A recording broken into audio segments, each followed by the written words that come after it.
guys, it's Toya coming back at you with another video. You know what? I did not realize that Sunday, which was the same day I put out my last video or made my last video, was my 5th year anniversary of my surgery.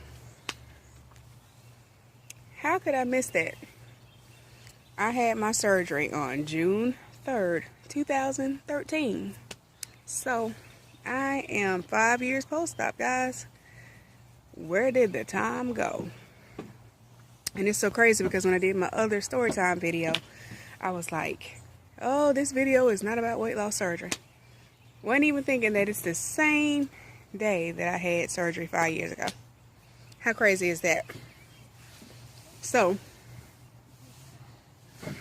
let's see if I can give y'all a rundown of numbers.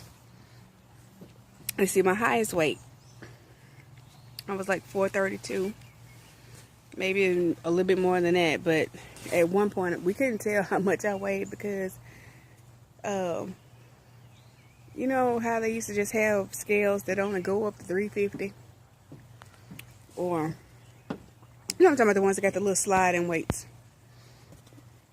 because I don't think a lot of them had the digitals that went all the way up to whatever amount back then. But so I could have been more than that at one point.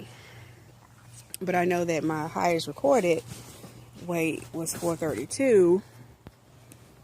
And I was wearing a size 36 in clothes.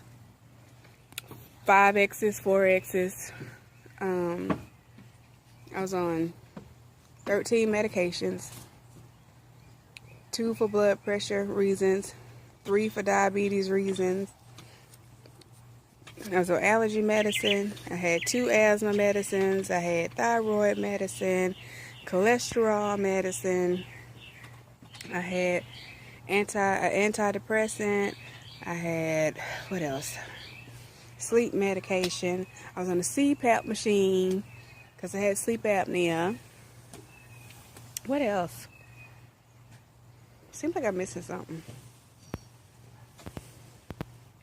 I don't know, but I was on a total of 13 meds. So I had lost some weight on my own, got down to like 398, 97, something like that, from 432. And, well, no, I got down to 390 something. And then I had a whole bunch of abdominal skin. So I had an abdominoplasty, and that took off 17 to 18 pounds. They took off 17 to 18 pounds of skin. And that brought me down to like 370 something. 379, something like that. And then my insurance, who's also my employer. Oh, you guys probably don't know that. I do work for an insurance company, medical, dental, vision insurance company. Been there 20 years. And I work in appeals, and I do the high-level appeals. So, I'm not no rookie on this game, even though people may think I am. I know what I'm talking about. But, anyway, had that skin removed, and then they decided to start covering the weight loss surgery. I had my consult October 2012. Coincidentally, it was the same day that I was burying my father. I went to the consult a couple of hours before my dad's funeral, and started the process in January because that's the coverage for the surgery didn't take effect until January of 2013. So I had to lose 30 to 25 pounds or something like that.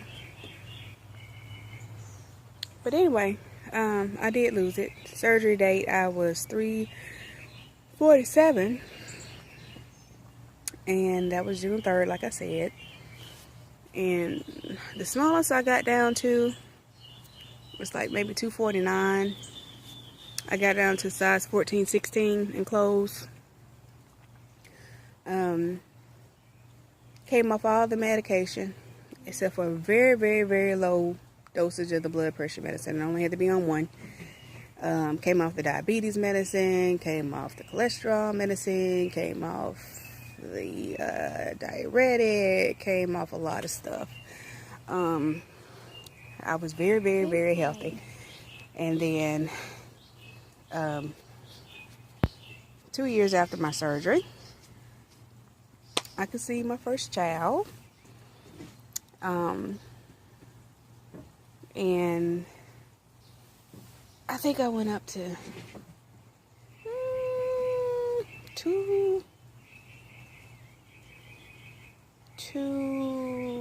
maybe 280 something or whatever. I think I gained about a total of 30 something pounds. When I got ready to have her, I was like 310. But then after I had her, I dropped all the way back down to size 16, 18. And then I stayed home with her for about 4 months. And of course, when I got pregnant, they told me I had to eat because the baby needed nutrients and stuff. And of course, I was supposed to stick to the diet, of course, but honey, I ate. When I got the okay to eat, I ate. And then I think it was a combination because before I got pregnant with her, I was working out still and doing all that stuff. But when I got home and, you know, sitting with her, she was a sickly baby, so I wasn't getting much sleep. I started picking up then.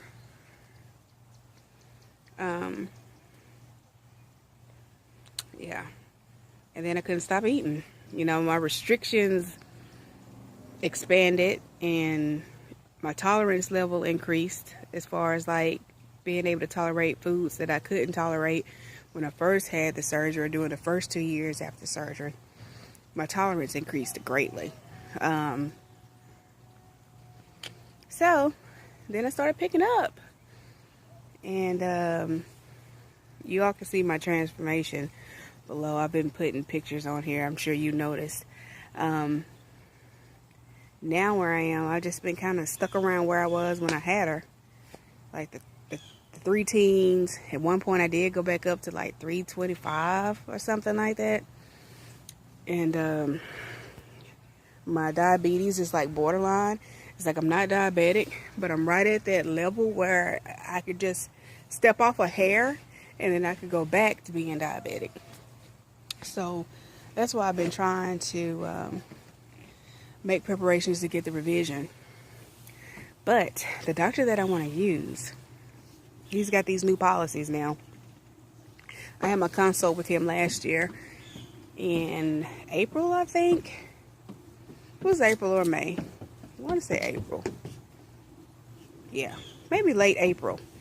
And then I didn't have to do like, because I was in revision, I didn't have to do like the seminar, and I didn't have to do this health learning care fee that they got. It's basically where they cover all your follow-up visits and nutritional visits and therapy visits and all that for a whole year. And it's like a $1,500 fee. And now he's also wanting you to pay your out-of-pocket up front, which I think with my insurance, my deductible is, and I may be getting my out-of-pocket maximum confused with my deductible. I want to say that my deductible is $3,000, but I may be wrong. My deductible may be $1,500 or something. I don't know. But anyway, I've calculated that to do the revision this year, I would have to come up with about $4,000 to have it done. And I was looking at November. But shit, I don't have $3,000. Now, if he like wanted to take the fee, that's fine. And like half of the deductible or whatever, that's good. But I can't be coming out the pocket with no $3,000 or $4,000 because I have 2 kids. I got my Mercedes I'm still paying for that I got 2 more years on. And I got this little one here. And a house payment and all this other stuff I'm doing alone. So Hell, I'm still paying on medical bills where she was a sick baby. I mean, she just really had a hard time with acid reflux and GERD from newborn, and she still sometimes battle with it. She had to take Zantac or ranitidine 3 times a day as a newborn, and then she finally got off of it. She finally got off of it like around 13 months, and then I had to put her back on it right when she turned 2. So now she's taking it 2 times a day. But I think I can break her down to 1 time a day. But she really suffered with that. A bug. Yes, a bug. Yes, a bug. It's a lot of bugs out here. She really suffered with acid reflux real bad. She did. But anyway, so I don't know, guys. I'm trying to see if maybe just... And I'm trying to get a second job too. And my next class is about to start. I know, baby. Don't. We'll take care of that in a minute. I'm trying to start my next class online too. For those of you who don't know, I'm a criminal justice major. Legal skills and advocacy. At one point, I wanted to get into federal law, but it's taking me like forever to get a damn degree.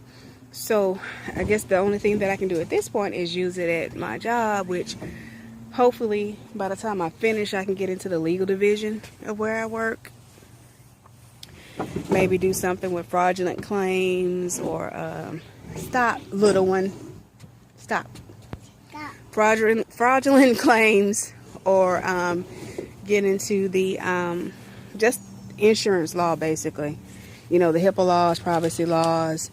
Stop, ERISA, stuff like that. Y'all, what y'all heard is this. I have to find somewhere to put it. But anyway, that's my goal. Meanwhile, we have a gym at work, so I'll have to start utilizing that, which I started back working out a couple of months ago. But I'm gonna have to start utilizing the gym at work. Anything, at least, you know, you guys can see where I am now. This is a picture where I am now. At least it's not I'm right now I'm doing 22s, size 22s. Can't really do a 20, but 22s. So I'm not a 36. Okay, I went back to 22s. Some stuff, depending on how small, like if I go to the little urban / hood store, their jeans run a little bit smaller than where I normally shop, which is Avenue and Cato. So if I go to the hood store, sometimes I have to get like a 24 in jeans, only because my butt is so big. The problem that I have is I've got all this skin on my legs and arms that insurance won't cover or pay to remove.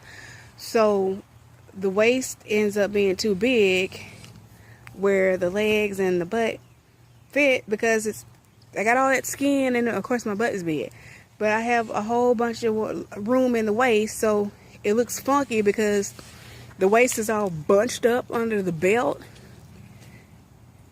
but everything else is filling up. And you can kind of see what I mean in some of those pictures. But and then I just hate the way the skin looks. They tell you that when you had surgery, but guys, that skin looks awful.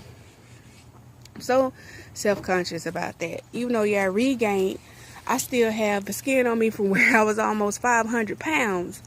So that's a lot of skin, especially in my thighs. And that's the first place I normally gain. So it's a mess. And then you lose these, you know, and it's crazy. It's crazy. These are the first thing to go. And then you start seeing it in your face, and then your shoulder blades, and then the thighs. And I didn't have a lot of stomach skin, but I don't know. It's crazy. But I don't know. I just hope one day insurance will stop looking at it like cosmetic and just cover it, because nobody wants to have to go through that. And it's so crazy to me that a lot of these insurance companies will cover transgender surgeries. you changing males to females or females to males, that's cosmetic too. I'm like, hey, excuse me, y'all. Give me that. Sorry, she had a stick in her mouth. But she puts it. She's still at that stage. She put everything in her mouth. But anyway, that's cosmetic. That they try to. I don't know what the rationale is about that. That you would cover transgender surgeries, but not cover skin removal after somebody had weight loss surgery. It's just this. I'm sorry, I'm fighting bugs, guys. Y'all know I hate bugs. But it's no difference. The only difference is that we had a medical procedure to save our lives, and we got this excess skin that is not going to go back in. It doesn't, especially when you're going from almost 500 pounds to half of that, you know. That's a lot of skin, and it's not going to go back in. Some of it does, but a lot of it doesn't, because it's been stretched out so long. So I don't know. That's the battle that I got coming. But anyway, other than that, I'm still just on one blood pressure pill, which is not a very high dosage. I do my thyroid medicine because that's a lifelong medication. And I have to take iron because I'm anemic. And it kind of escalated when I had the weight loss surgery. But other than that, that's it. So I'm not too upset. I mean, I am disappointed that I'm not where I want to be, but I'm not where I was. I'm not a 36. I'm not almost 500 pounds. Sometimes looking at those old pictures, I get sad, because even though I felt confident and I still had high self-esteem, that person was hurting. But anyway, I just wanted to come and do my 5-year update and let you guys know where I am on the revision process. I mean, I get reimbursed for school, so I could save that money up and do the revision. But my sister and some other people keep telling me it's in my head. I even bumped into the nurse that worked with my surgeon who retired, and she said it's in my head too. They think that I can, like, just, you know, go back to the proper way that we should eat when we have the weight loss surgery and work out, which I done the work. I didn't just, you know, fuck around, just have the, mess around and have the surgery and not put in the work. Because, guys, I had videos out there of me working out. I was a workout Nazi once I got into it. But it's just like when you stop going to church. You know how when you go to church regularly and you stop, then you feel like, ugh, I don't want to go. Well, you know, I've been out of that workout game for a minute like that, being a Nazi, and got back used to eating improperly and stuff. And I keep thinking, God, I got to get this stuff up again. And now I got this little one. I can't be that workout Nazi. I used to go midnight and work out on weekends and stuff like that. I have to do it at work. So that's the best thing I can do, is do that. So just pray for me. Don't give up on me. We'll get it together. And then I have another fear, like, you know, I didn't get to do the surgery last year because I got pregnant when I was in the process. So that's another fear of mine. And that's another reason why my surgeon's nurse, my old surgeon's nurse, and my sister, like, you know, work out. Just, you know, go to the gym, work it off, because you don't want to have the surgery and lose weight and then slip up and get pregnant before a year is up. And you've been and had the surgery for no reason. So I gotta weigh up my options. Anyway, I'll see you guys next time. I want to go in because these mosquitoes are eating me up. I forgot to spray before I came out, and my baby told me she pooped. So till next time, people, love you. See ya.